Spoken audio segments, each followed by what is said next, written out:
Hi, this is Joby Provido, and you're listening to Contemplating the Rosary, where we talk about how to pray the Holy Rosary even better.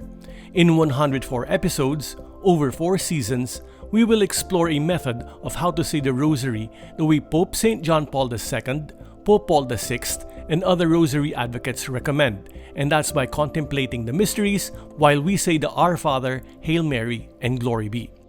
This podcast is based on the book Beyond the Veil, Contemplating the Mysteries of the Holy Rosary, available at Lazada in the Philippines and in print or Kindle on Amazon, wherever you are.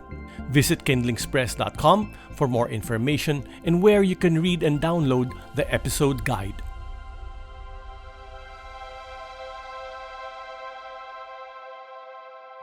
We are on episode 4. It's so nice you can be with me again. Today we're doing one more Lighthouse episode before we explore the joyful mysteries. Just as a recap, last time we talked about the technique of contemplating the mysteries. Basically, we allow our lips to say the vocal prayers automatically, and we use our minds to imagine and put ourselves in the scene. But sometimes one mystery might have different scenes. For example, in the Nativity of our Lord, we can imagine the difficulty of Joseph and Mary's journey by donkey, as well as all the events until the visit of the shepherds.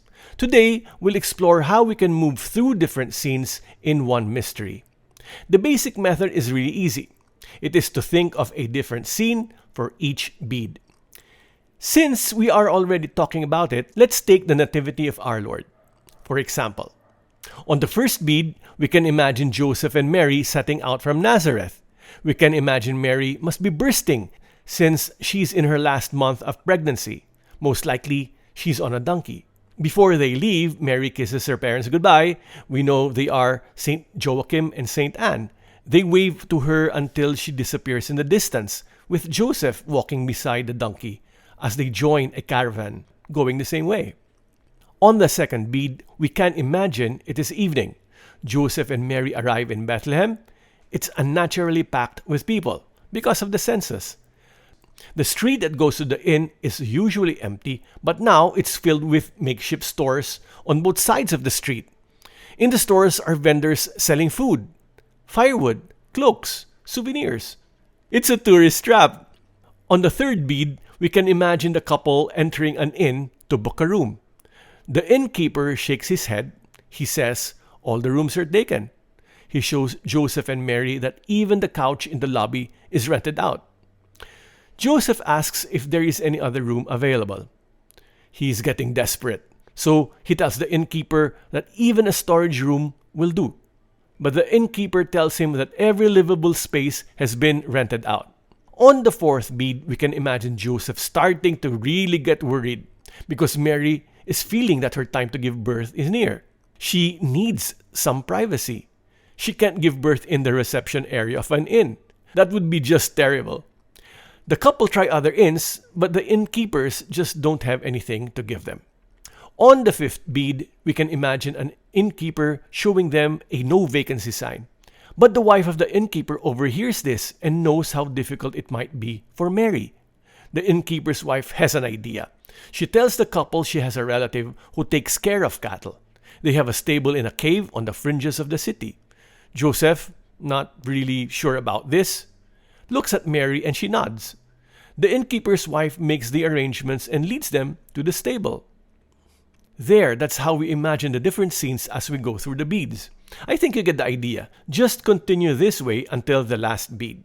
Personally, I like to end with the visit of the shepherds. Maybe you want to end with the visit of the Magi. You can do that if you want.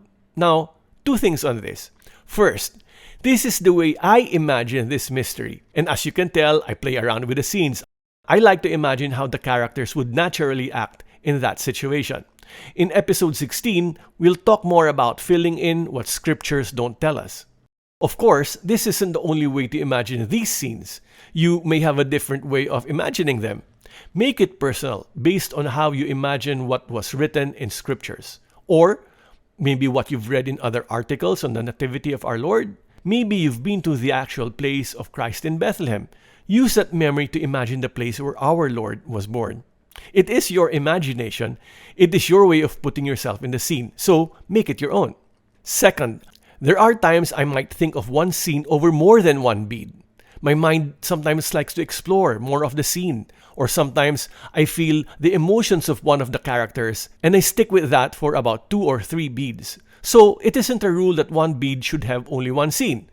Don't let the beads stifle you. The beads are there to count, but let your mind flow with your imagination. If you stay with one scene for several beads, it's most likely you won't end up on the last scene you usually end with, and that's okay. There are times I like to focus more on a particular scene, more than others, and that's okay too. There are no strict rules. There may be some wrong ways to pray the rosary, but certainly there is no one correct way to do it. We just need to remember that we're doing all of this to imagine and put ourselves in the scenes, to be with our Lord. Once again, the first time you navigate a mystery with many scenes, it might take some time to decide what scenes come to mind.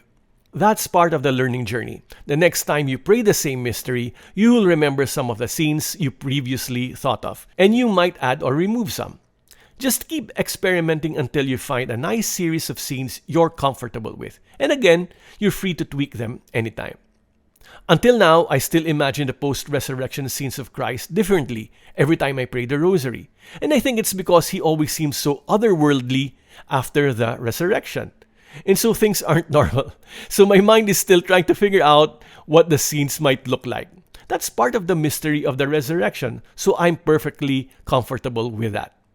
There, we've completed all the basics on how to contemplate on the mysteries. So a summary of the past 3 episodes, including this, is: number 1, let your lips say the vocal prayers automatically.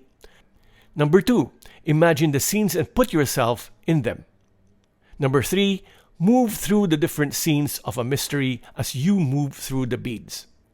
There you go. That's one way of how to pray the rosary contemplatively.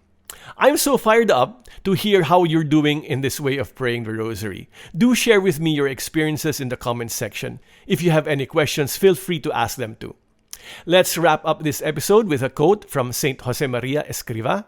He said, "For a Christian, vocal prayer must spring from the heart, so that while the rosary is said, the mind can enter into contemplation of each one of the mysteries." End quote. I chose this quote to end because there is something very, very important here. Saint Josemaria says the vocal prayers must spring from the heart. I've been saying that we should allow our lips to pray automatically. But I've never meant to say the words should be meaningless. On the contrary, our lips should be reflecting what's coming from the heart. And when you love someone, the words effortlessly come out of your lips without thinking about it. You just naturally say things. That's what I mean when I say we say the prayers without thinking about them. What's beautiful about this method is that when we think of the mysteries, it adds more fuel to the heart so that we say the vocal prayers with more love. I think that's so wonderful. Okay, next episode is something I've been itching to stream. We'll start exploring the joyful mysteries with the Annunciation. In that mystery, Mary is troubled by what the angel Gabriel says. And when we unbox that, we'll realize how Mary is truly different, very different from you and me. Just thinking about it gives me goosebumps, and I can't wait. Okay, this podcast is brought to you by thecatholictalks.com and kindlingspress.com, where you can read more articles on the Catholic faith and find more books on Catholicism. This has been Joby Provido. I will say goodbye for now. And please join me again next time when we can learn to pray the rosary better. Bye-bye.